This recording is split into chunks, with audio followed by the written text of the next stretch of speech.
It's my feel-good breakfast show.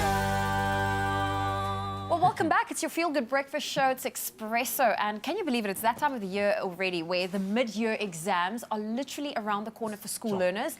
And there's no doubt that learners have already started preparing, or we hope so. And this morning, we are joined in studio by family therapist and social worker Talya Ressel, who's going to be sharing tips on how to manage anxiety during the season, as well as how the anxiety of a child, if left unchecked, can impact a child negatively. In fact, impact the entire family. Absolutely. Yeah. Talya, thank you. Good morning. How are you doing? Good morning. Thank you for having me. It's cool. I can't believe we're talking about this because we just realized how fast the year is flying. And, Absolutely. Obviously, talking about this rehashes those old exam feelings that I've had. That's cool. We were just talking about it now. Zoe was always the one that's like over-prepared. She's there with her notes. Just prepared. And every single box is checked. In his eyes, and there I was, and never know if did I study right? I don't know. You probably studied the night before. Probably, yes. For the wrong exam. For the wrong exam. No, but anyways, we are talking about anxiety around exams, and it's a very real thing, and it's a very important exam. This one particularly as well for our matric learners who's in matric now as well. In your experience, in your profession, what have you seen with regards to anxiety around exam stress? How real is it? I mean, I think obviously everyone feels it in different ways, but I really am seeing an increase of pressure for these young adults or teenagers, where the schools are coming in and saying, you need to get these results and you're not going to get into universities, and the pressure is on from schools, from parents. They're feeling like these exams will define your future, and the children themselves are internalizing a lot of it. I mean, we know that there's an inordinate amount of pressure on kids at the moment, and this just adds another level to that. So yeah, I'm seeing a lot of kids who are getting over anxious, and then what's happening is they are freezing. It's impacting on their ability to do their best work. Absolutely. Okay. And I think a lot of families, obviously this time of the year, they need to pay special attention to their children. And for those who perhaps don't know how to pinpoint when their child is anxious, what are some of the signs they can look out for? Okay, so some of the things obviously are changes in their behavior, which again, as I always say, is difficult with teenagers because they're going to be more moody or more unpredictable. But we want to be noticing, are they pulling away from things more? Are they more snappy, more irritable? And I know, again, every parent's going to be saying, yes, my child. But when you see it, that something doesn't feel right, and you're seeing that they're feeling quite hopeless, or like, what's the point in studying? I'm not going to do well anyway. Those are some signs that we want to start paying attention to. Because remember, for exams, what happens is it's the sense of control that the child feels quite overwhelmed because they can't quite control what they're going to write or what's going to happen, but also the parents. They can't make their child study. As much as they want to nag and push, they can't make them study and they can't write the test for them. So I also see parents' anxiety start to rise and sort of shoot through the roof, and then that affects the child, and then the child's anxiety affects the parents. So we've got this whole family dynamic going on.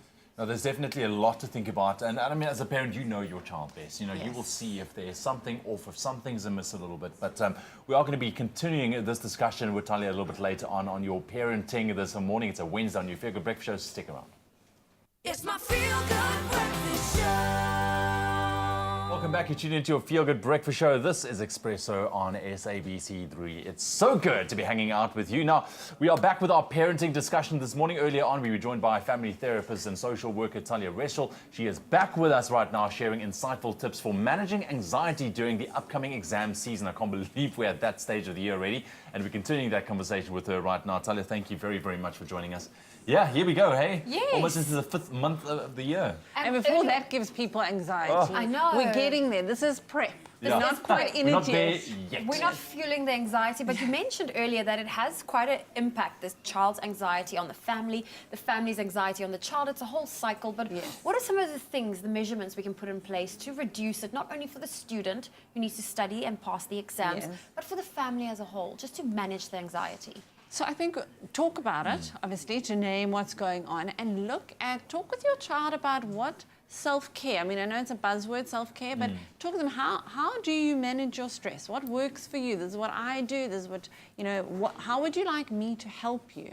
have those conversations with your child so that it's not in that last moment, the night before, where you're cramming in unhealthy ways, that now the stress is too much to manage. And why I tell people, get those strategies in place, those coping tools, because actually stress is going to make you do worse. It's going to affect your ability. If you're up all night, if you're drinking coffee, all these unhealthy ways of managing stress aren't good. So what are good ways? So I encourage kids, have some balance. You need to have some time off as well, you know, where you can take those breaks, but have a plan and try stick to a plan, a study schedule, get some exercise, get good sleep and nutrition. Also for parents to understand that this is one intense moment, but this is not the be-all and end-all. So with having some perspective, you can give that perspective to your child. Because remember, anxiety is going to make them think, oh my goodness, this is all or nothing. And as the parent, we help the child by giving them those views. You can also talk to them about what would help them when they are most stressed, to calm them down. Do they want you to sit with them or to help test them and quiz them, or do they want to be left alone completely? I think it's so important from a management point of view that you take a look from that corner. I mean, we can go into a lot of things in terms of management, things like diet and what do you eat as well during the exam season. You know, Yes. It's very important. You know, sugary things, not sugary things, too much caffeine. You know, those kind of things that all plays a very big role, and I think in bringing about that anxiety. Speaking to the student, him or herself, I think this morning, what advice would you give? Because, you know, students and teenagers can be very, very hard on themselves, especially during exam time, because there's that need to really do good, and the pressure that they put on themselves is immense. Yes. So what would you say to that? I would say for them to take it into small chunks, break it down into little tasks as opposed to one big thing. Because when we give ourselves it in chunks, we can achieve that. But if we see the big one, we get overwhelmed. So firstly, plan, break it down, create some sort of checklist. There's something very soothing to anxiety to tick off, yes, I covered that chapter. And to take care of themselves. They really need to know, figure out, are you a morning person or a night person when it comes to studying, what works for you, but making sure that you get the rest, making sure you get the nutrition, that is going to help you as much as cramming in 5 hours of studying. Okay. Sure. I really and, like and I guess make it fun as well. I mean, when it comes to studying, I remember one thing that really worked for me is if you try and create an environment, you know, what, like you said, figure out what works for you. What is fun, and how do you go about studying? Because honestly, for me, I didn't enjoy studying. Okay. You know, but if I put myself in an environment where I feel like I had colours and highlighters and things, you know, all of a sudden Stationery. it did fall away a little Yes. bit. So would you recommend that? You know, try and find that area Absolutely. that's light and nice. Some people need to move when they're studying. Some people need to be throwing a ball as they're doing it each time. Some people are more visual learners, so they like to write up on big paper. Others need music to listen. Some was me. need complete silence. You know, go for it. There's no one way. I think that's what schools sometimes don't do a great job of. They tell us this is one way of studying. This is the way that you should be doing it.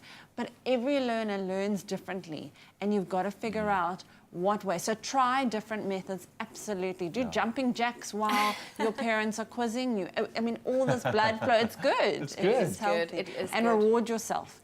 After the study period, have a break where you do Yes. something, but then you go back to it. Okay. I really like all of the advice we've been getting, and I feel like, Talya, do you have any final tips for saying goodbye and good luck to the exam? Just to hold the bigger picture in mind. I know how much pressure does get put on this for parents and kids, but to remember these exams don't define you. Yeah. And you are not your result. So yes, I want kids to try their best, but to know that your value, your importance to this world is not made by an A, a B, a C, or a D. You know, that is not who you are, and that is not your value. Very cool advice. Very, very valuable advice. Talya, thank you very, very much for joining us this morning. I love that. Insightful as well. Of course, you can continue that conversation with us on social media. If you have any comments, or maybe you want to tell us how you manage anxiety with regards to exam stress, please do so on our social media pages using that hashtag Expresso Show.